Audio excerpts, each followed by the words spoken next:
technologie du travail.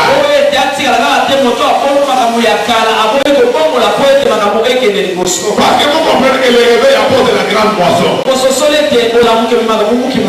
Donc les nombres des membres de l'église augmentent. Quand ces nombres augmentent, si pasteur tu étais le seul pasteur, tu dirigeais l'église de 100 membres. Maintenant tu as une église de 300, 400 ou 500 membres. Mais les statuts de ton église ne prévoyaient pas un autre pasteur à côté de toi. Parce que tu l'avais conçu à la dimension qu'avait ton église. Il faut avoir un pasteur. Maintenant vous êtes devant 500 membres. Tu crois qu'il faut que tu restes le seul pasteur? Non, mais parce que les statuts ne nous permettent pas. Mais qui a fait les statuts? Laisse pas vous les ordres qui sont là. Mais la sagesse exige que vous puissiez revoir les structures de l'église. Mais vous allez voir d'autres qui disent non, non, mais nos structures. Vous avez les problèmes, c'est les structures. Les problèmes, ce sont les armes que vous avez gagnées.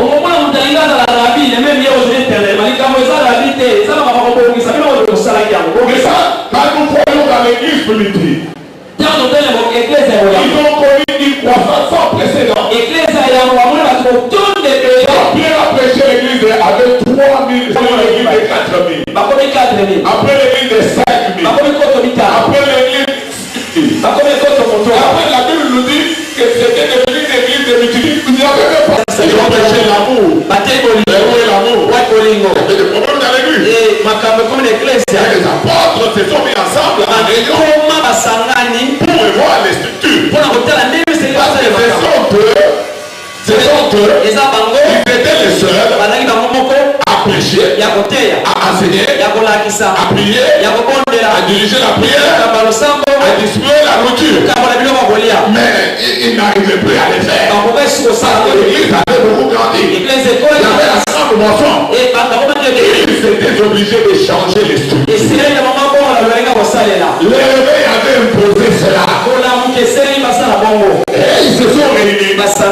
Ils ont dit, en tout cas, nous devons nous occuper seulement du ministère de la parole et de la prière. Mais en ce qui concerne la discussion de la nourriture, choisissons cette personne qui nous s'occupe de ça. Nous avons vu qu'après, l'église a eu encore de l'élan. Parce qu'ils se sont souvenus où c'est tout fait. Au lieu que l'église aille de l'avant, on ne vous donne pas la possibilité à votre grâce de travailler. Eh bien, vous êtes en train de tout faire et de détruire le même ces grâces. Et l'homme ne va plus s'épanouir. C'est pourquoi l'homme de Dieu, le leader, doit être sensible au Saint-Esprit pour comprendre ce qu'il faut faire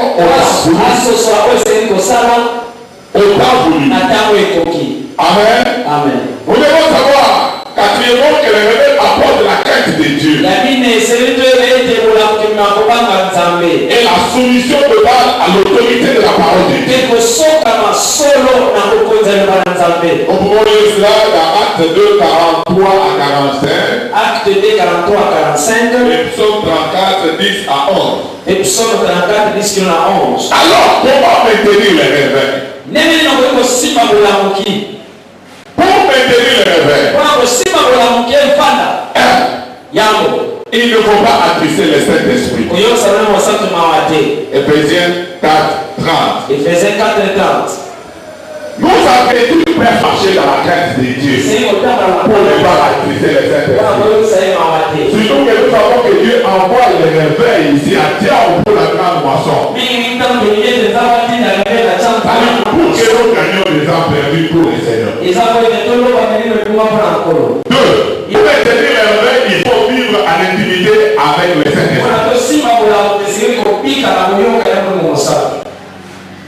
C'est-à-dire, nous devons vivre en toutes choses.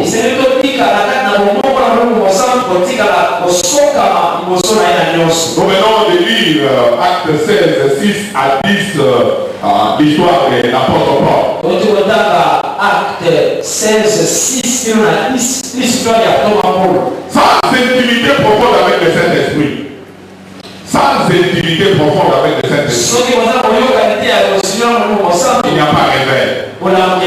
Dans les traditions et dans le formalisme. Vous savez, on devait être en intimité profonde. Et c'est que nous allons Tout est accepté d'être là où c'est le Saint-Esprit que vous soyez. et c'est que nous allons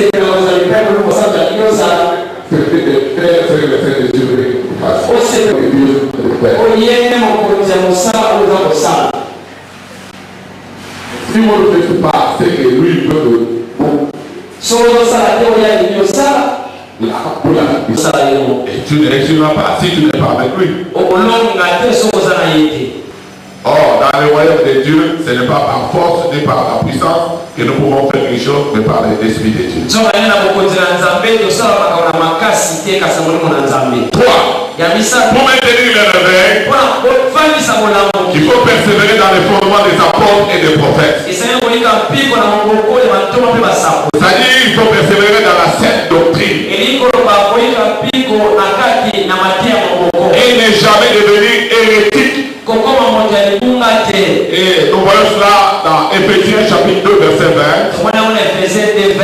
Acte 2 42. Et dans les guérisons. Et quand on commencera à drainer de foules de gens dans nos églises et dans nos campagnes d'évangélisation, parce que quand on verra la gloire de Dieu descendre sur nous, nous risquons même de prendre la place de Dieu.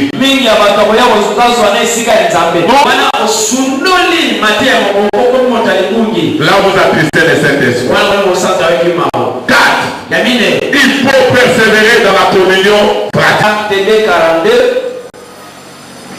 Vous savez, dans l'église primitive, quand le Saint-Esprit est descendu, il persévérait dans l'enseignement des apôtres. Et nous aujourd'hui, quand le Seigneur nous envoie les réveils, nous devons persévérer dans la communion fraternelle. Selon Jean chapitre 13, verset 34 à 35, Jésus dit, je vous donne un commandement nouveau. Aimez-vous les uns les autres, comme je vous ai aimé. Vous aussi aimez-vous les uns les autres. À ceci tous connaîtront que vous êtes mes disciples. Vous avez de l'amour les uns pour les autres.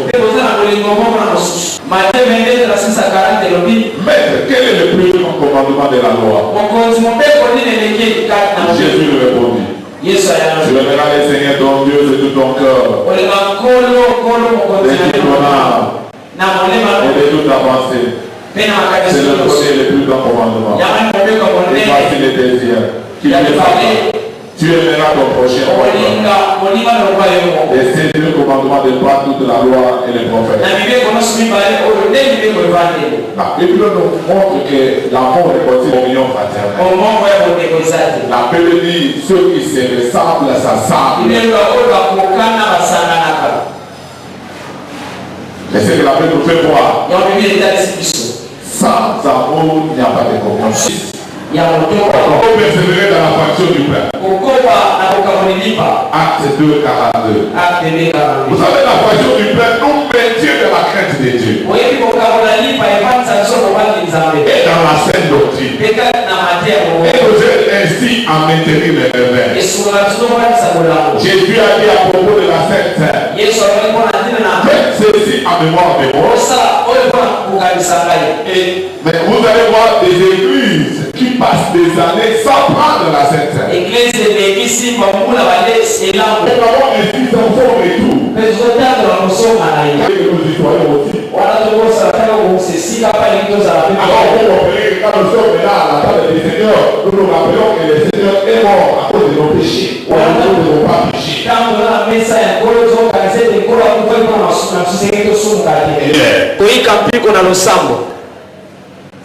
Et c'est ce que faisait l'église primitive. C'est pourquoi ils ont maintenu les réveils. Le réveil est né de la prière.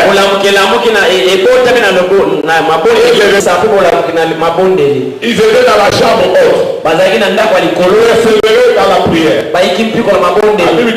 Dès qu'on est d'accord, ils persévéraient dans la prière. Le réveil est arrivé. Et ils continuent à persévérer dans les prières. Pour maintenir les réveils.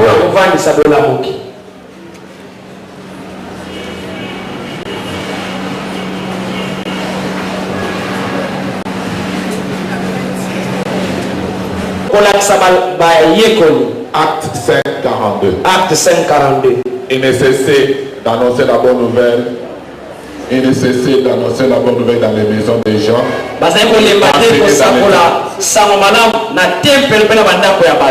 Il faisait des disciples.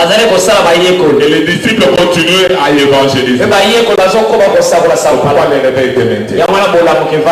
Les disciples continuaient à faire la volonté de Dieu.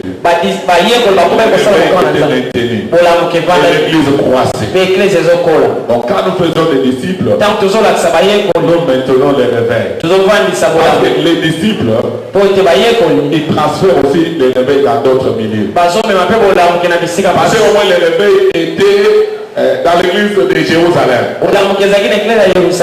Quand Philippe est parti en Samarie, il a transféré les réveils dans Samarie.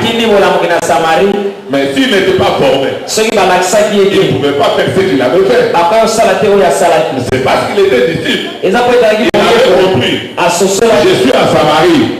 Ce que je dois faire, c'est d'annoncer la bonne nouvelle. Et quand il a annoncé la bonne nouvelle, les gens se sont convertis. Et il a commencé l'œuvre de Dieu. Et le réveil a continué. Le feu a continué à s'allumer.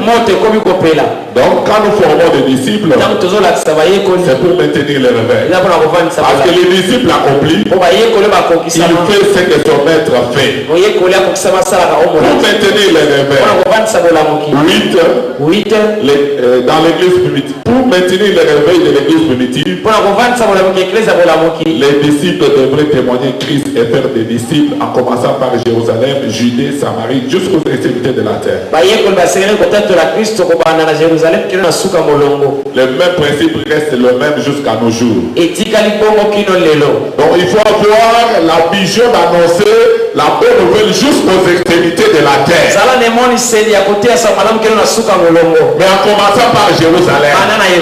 Aujourd'hui nous évangélisons en désordre. Vous êtes à Jérusalem.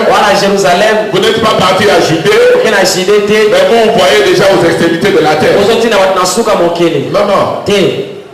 Je crois que demain je vais enseigner ça. Amen. Demain je vais enseigner ça. Jésus a dit vous commencez à Jérusalem, Judée, Samarie, extrémité de la terre. Il faut avoir la vision d'annoncer la bonne nouvelle jusqu'aux extrémités de la terre.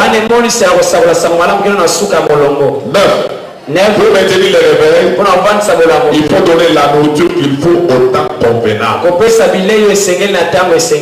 Il faut savoir que pendant le réveil, le peuple de Dieu a soif de la parole de Dieu. Et ce n'est pas n'importe quelle parole. La parole qui va étancher leur soif. Voilà pourquoi dans l'église primitive, les disciples étaient assidus au temple. Dans l'enseignement des apôtres pour être rassasiés. Que mon Dieu vous bénisse. Merci.